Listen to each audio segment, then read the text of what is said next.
Hey everybody, how's it going out there? Welcome to Movies and Music with AJ. My name's AJ. Thanks for watching.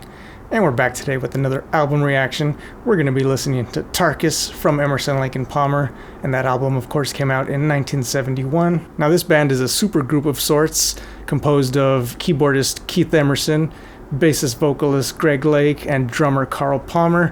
And I gotta be honest, I'm not that familiar with the work of either Emerson or Palmer, but the reason I'm excited to listen to this album today is because I'm very familiar with the work of Greg Lake, because he provided bass and vocals on one of my all-time favorite albums, and that album, of course, is In the Court of the Crimson King by King Crimson.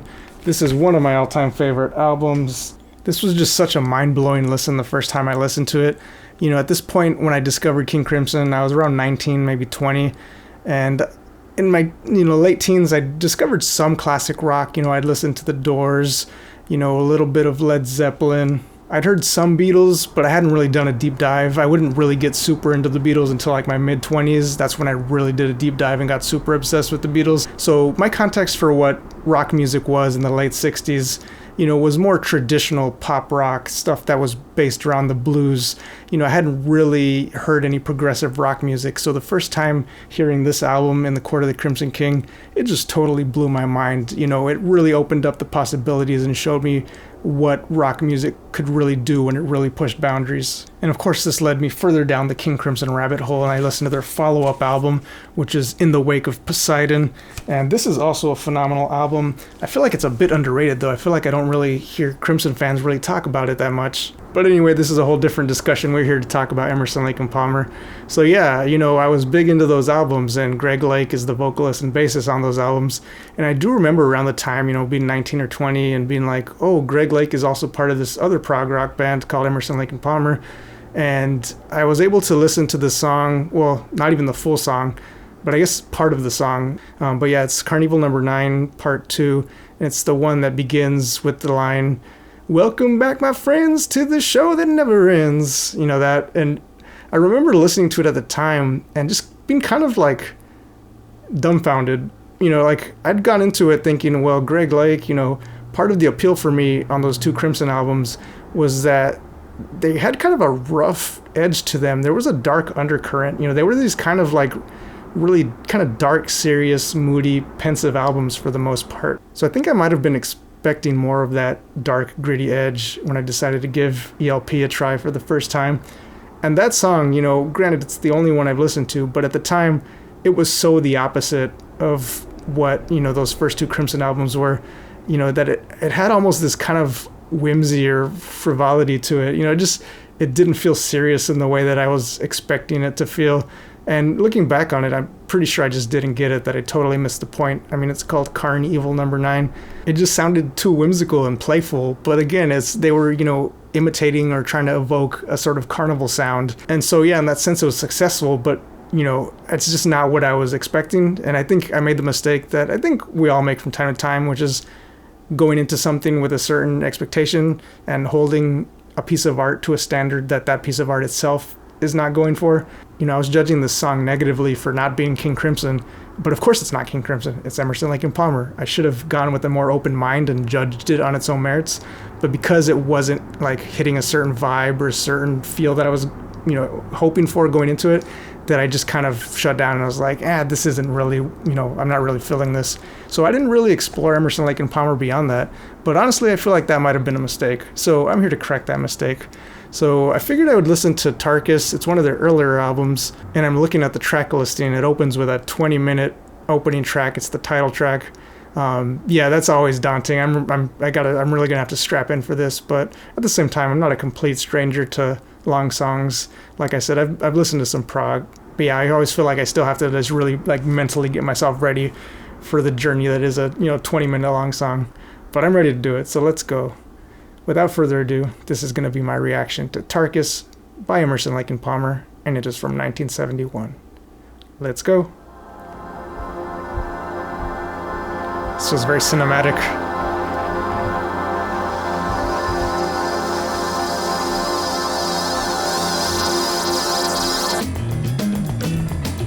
That was kind of a cool like phasing effect. Oh, this feels very jazzy, very fusion-y. which by the way, I'm a big fan of jazz and some fusion, Mahavishnu Orchestra, which this feels very similar to.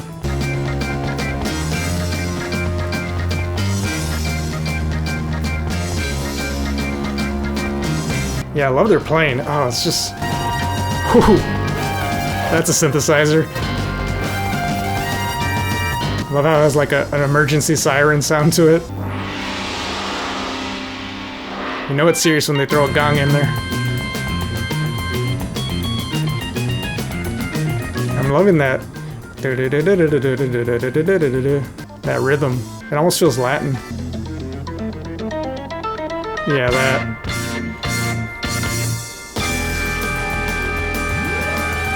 Oh yeah, that's just so, they're going hard, man.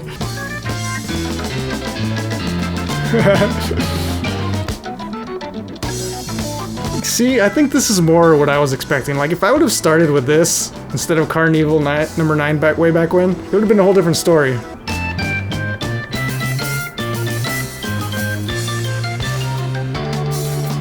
Oh, nice. Yeah, see, as a big fan of Yes, particularly the Rick Wakeman years, I'm just really feeling this keyboard playing, you know?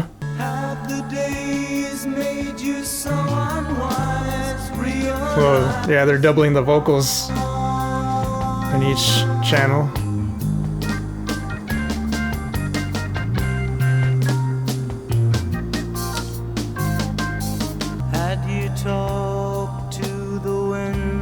Usually Talk to the Winds of Time. Is that a callback? Crimson literally has the song I Talk to the Wind.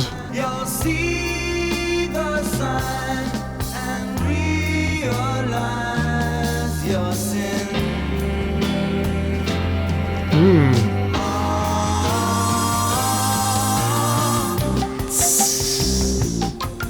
Ooh, I like that.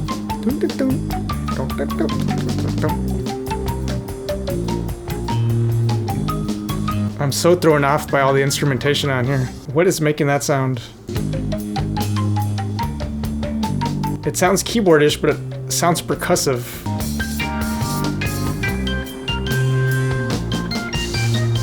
Okay, that's more obviously an organ. Was that the same instrument?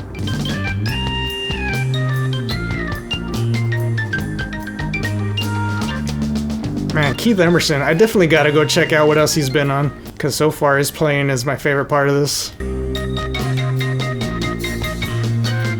Yeah.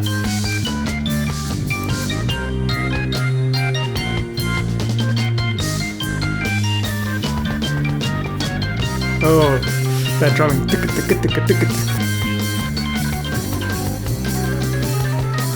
Nice.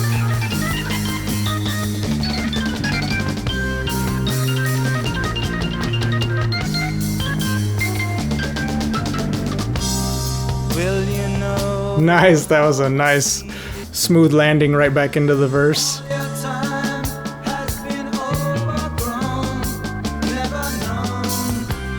There's something about hearing Greg Lake's voice on something I haven't heard before that feels really familiar, and it's exciting. It's like reconnecting with an old friend, you know?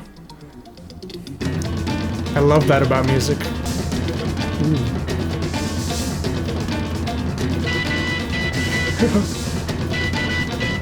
That sounds like it's like a telegraph.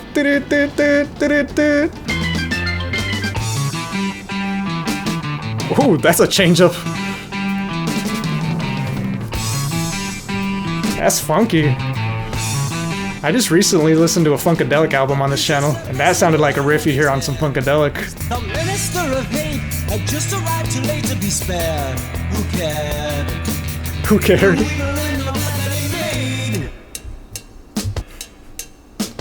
Just love how expressive this keyboard playing is. So many different sounds and moods.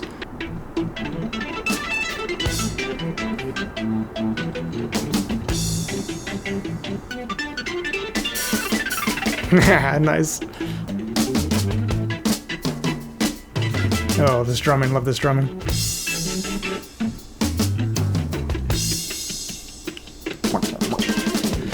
I know there's no guitar in this, but I'm like wanting to do this because it's just like he's playing some of these keyboard parts like it's a funk guitar, you know?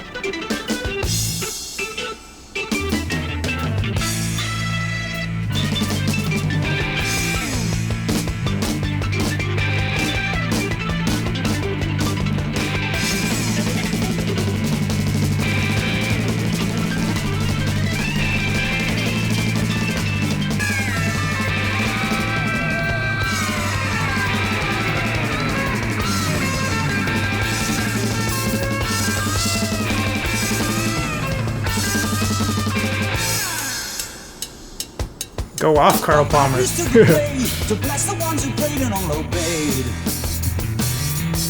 The messenger of fear is slowly growing nearer to the time. The only thing I'll say is that I've been having trouble following along with the lyrics because I've just been so engrossed by the music itself.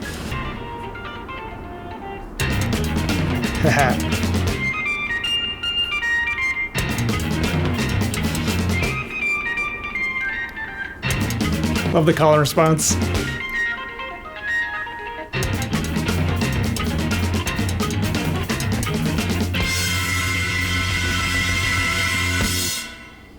I want to know who these guys claim to be their influences, because they're just, this is so funky and groovy in a way that I was not expecting.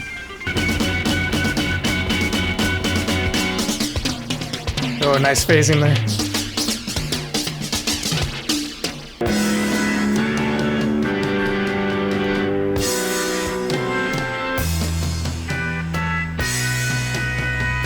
I don't know what the actual musical term for this is, but I feel like in the metal world they call it the breakdown.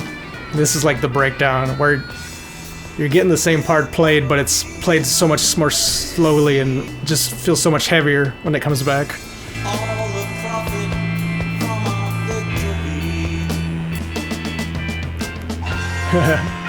victory. This drumming, man. I love this prog style of drumming, where it's just busier, it's quicker, it's punchier.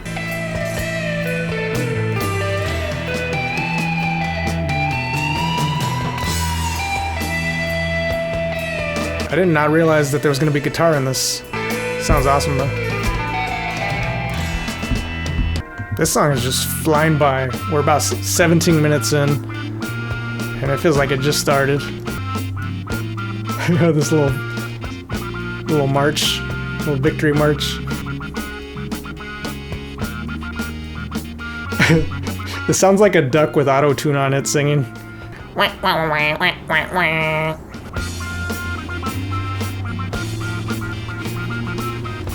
Yeah, this is just such a funky song. It's just like a 20-minute dance party with lyrics that are apparently portraying something apocalyptic. Scorched earth and arrows rain.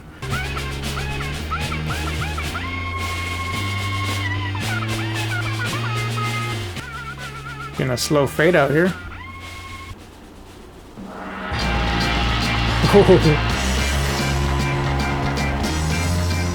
Bringing it back.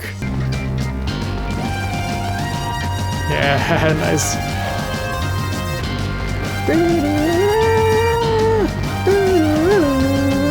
Yeah, that's that part from earlier. It's hard to believe that was almost like a whole 18 minutes ago.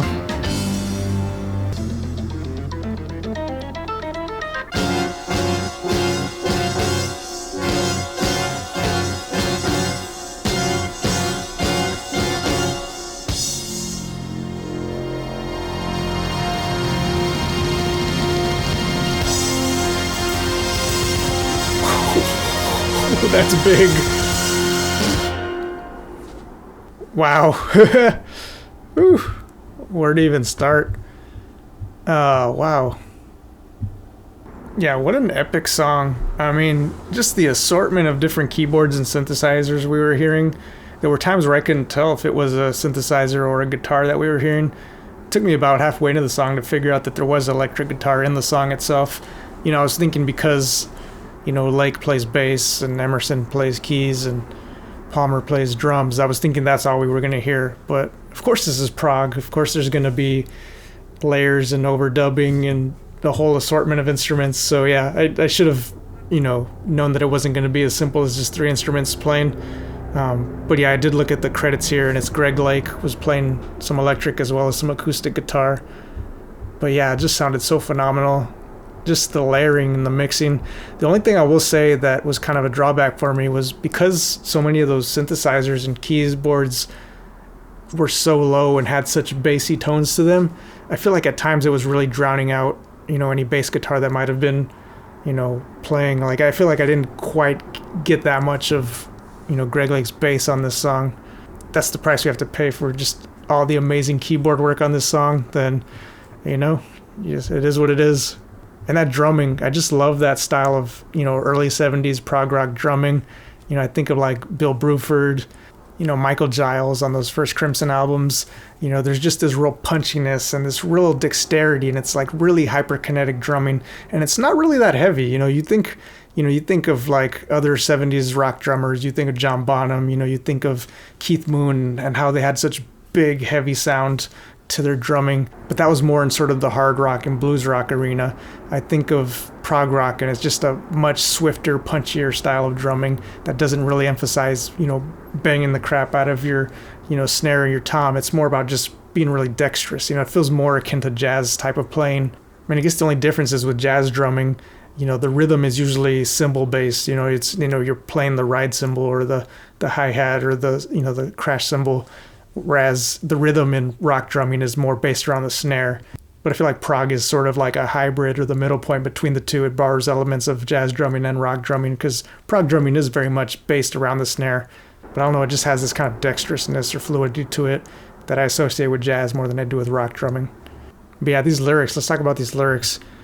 Clearly some sort of story being told here. Opening line, has the dawn ever seen your eyes? Have the days made you so unwise? Realize you are. Had you talked to the winds of time? I love that little callback, intentional or not, I don't know. There's that Crimson song, I Talk to the Wind.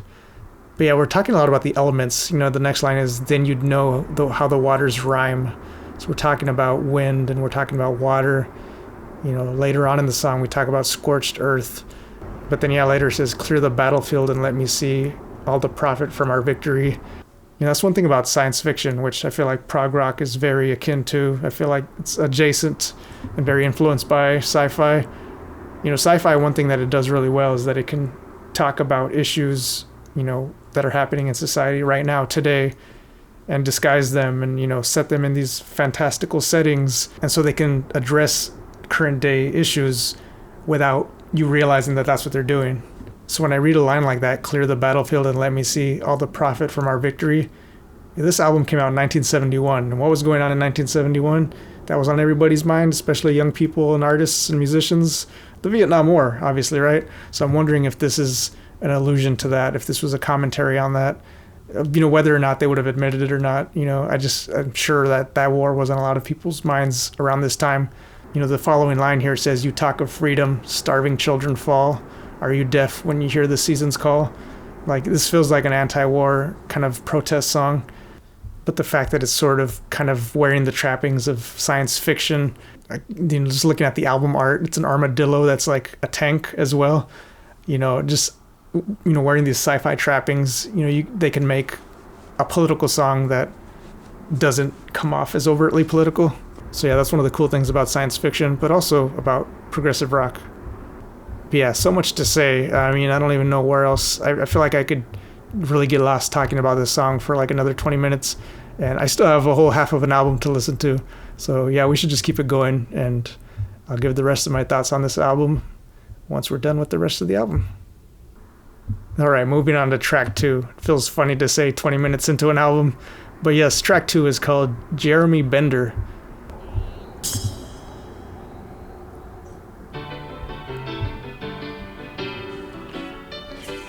This piano sounds like a player piano that would be in a bar. Jeremy Bender was a man of leisure, took his pleasure in the evening sun, laid him down in a bed of roses, finally decided to become a nun. Become a nun? Yeah, getting a lot of religious, I don't know if imagery or at the very least like name checking. Jumped on the mother, just like a brother, asked one another if the other's a queen. I'm liking this piano playing, but it's just so different from what we just heard on the previous song. Digging the sister, she was a mister, shouldn't have kissed her, but he couldn't say no.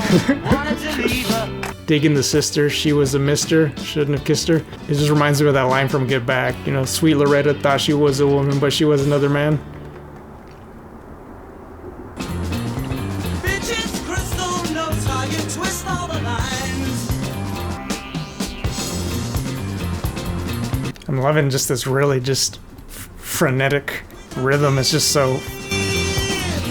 Tortured spirits cry. This piano sound is similar to the one from the song previous.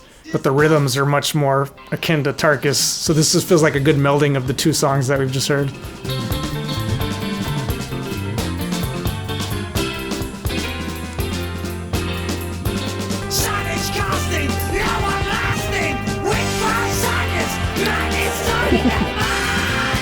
Nice.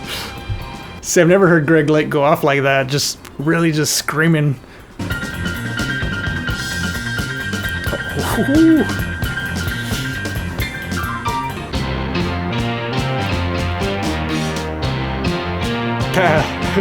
That sounds so heavy. And all of a sudden we just went lullaby for like half a second there. It sounds like the ice cream truck coming down the block. Yeah, can I get an ice cream sandwich?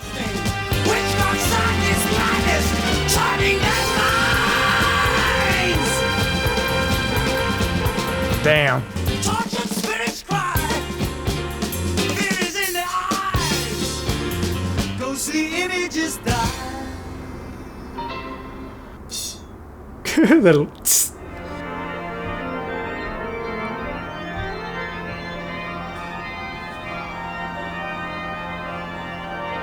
I referenced Rick Wakeman earlier, and that dude loved an organ solo. This is why I love prog rock. There's just no shame. It's like, whatever instrument you want to throw on there, you want to throw in this church organ solo, go for it. How was the earth conceived? Infinite space. You must believe in the human race.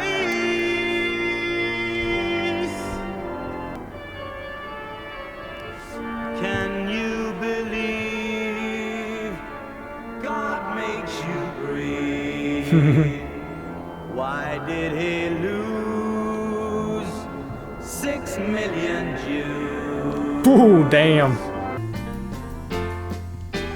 Touched by the wings, Oh, I love this piano. angel brings sad winter storm, gray autumn dawn. Don't be afraid, man is man-made.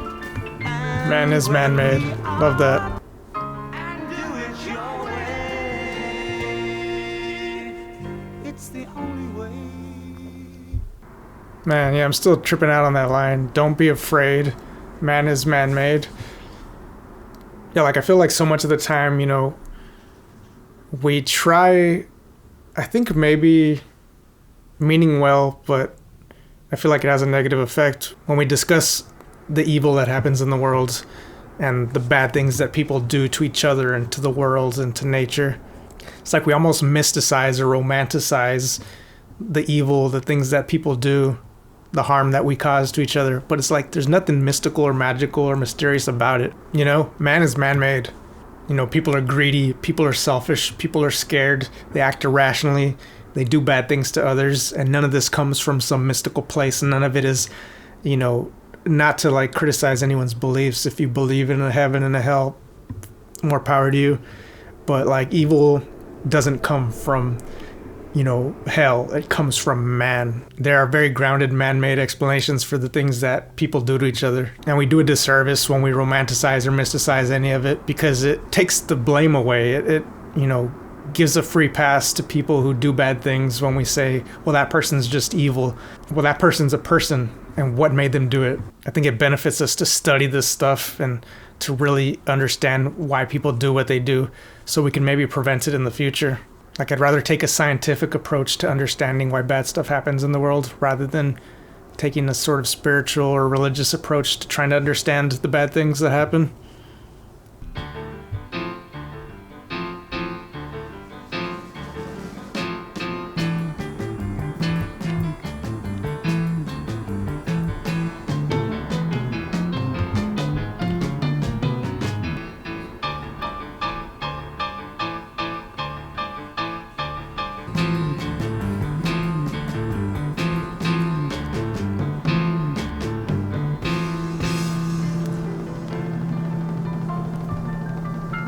All right, track 6, the penultimate track, A Time and a Place. There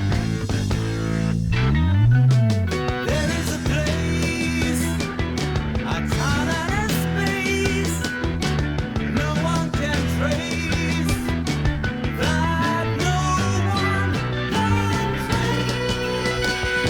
Nice. His vocal approach is definitely a little more varied and it's a little more experimentation than when he was in Crimson.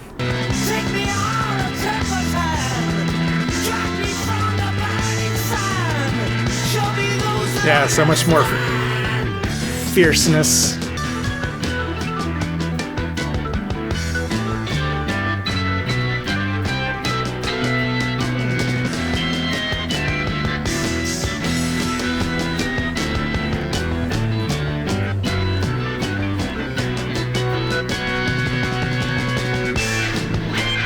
Ooh. Wow.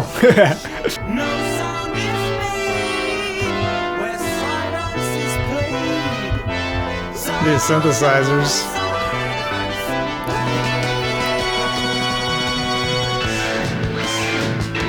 I will say some of these synthesizers, as kind of dated as they sound to me now, in 1971 I feel like they would have been ahead of their time with some of these synthesizers. Like that. That synthesizer is a sound that I associate with like 80s prog rock. You know, this is 10 years ahead of its time.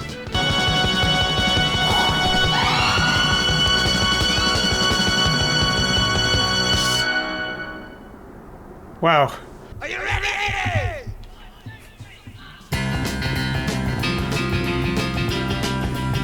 Wow! Are you ready, Eddie? 'Cause I'm rock and roll.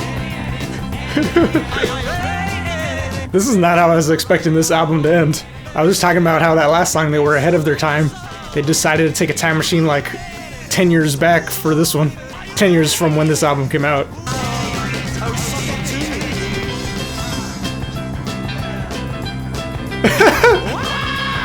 Dude. Oh my. I love like a good musical reference though, like that. Is this a joke song?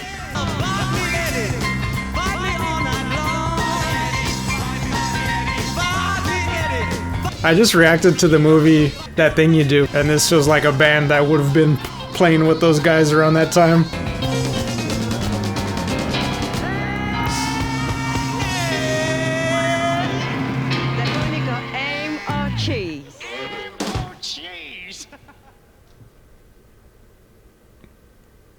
That is not how I was expecting this album to end. That felt like it came from a different album.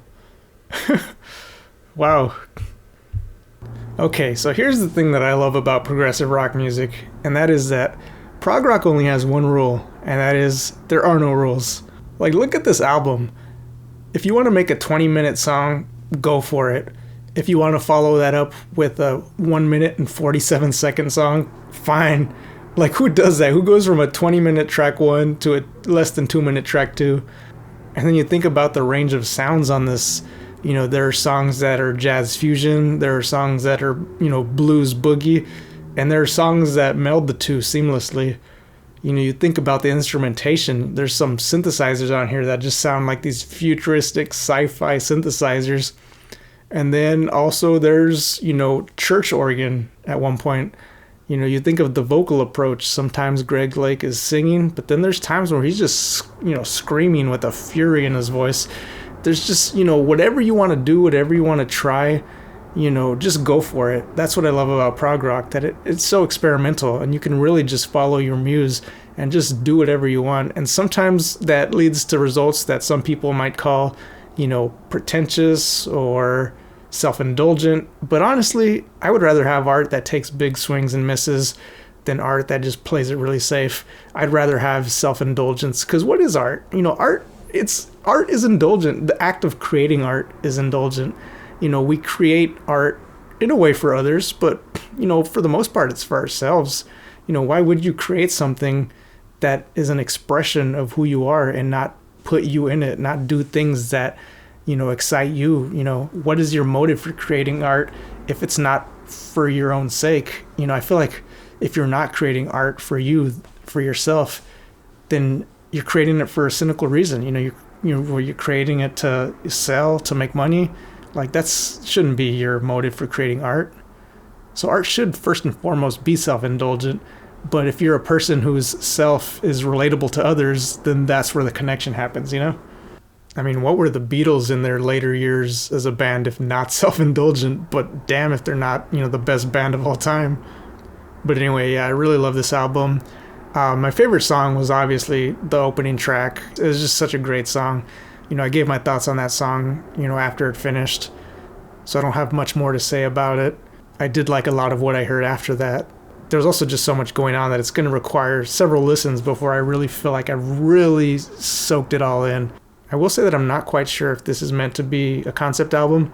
I was speculating when I reacted to Aqualung by Jethro Tull. I was convinced that that was a concept album, and I said as much in my reaction, and I got comments in the comment section saying this is not a concept album. Ian Anderson is on record as saying that this is not a concept album. He doesn't like concept albums. But man, I don't know. That album felt like one unified concept. Here I'm kind of leaning the other way. Like, I'm tempted to say it is, but really I'm thinking just that the song Tarkus was just such a big, epic story that, it was a concept unto itself. But I'm thinking that that's just that one song. I don't know that the rest of the album was meant to be connected. But anyway, let me know what you think. Yeah, this was such a great album, though. It's just funny to think that if I would have listened to this album way back when, instead of listening to Karn Evil number 9, that maybe, this would be different. I wouldn't be sitting here reacting to Emerson, Lake and Palmer 10 years later, because I would have been a longtime fan of them already at this point. It definitely goes to show that you should definitely give music a second chance, and that you shouldn't just listen to one song and form your entire opinion off of a band, off of one of their songs. You should definitely listen to a handful of songs, if not a handful of albums, before deciding whether a band is up to your taste or not. But anyway, I think that's where I'm going to go ahead and wrap it up for today. If you like this video, go ahead and give it a thumbs up. And if you want to follow along with more of my album reactions, hit the subscribe button, ring the bell for notifications. Signing out for today. This has been Movies and Music with AJ. My name is AJ. Thanks for watching, and have a good day.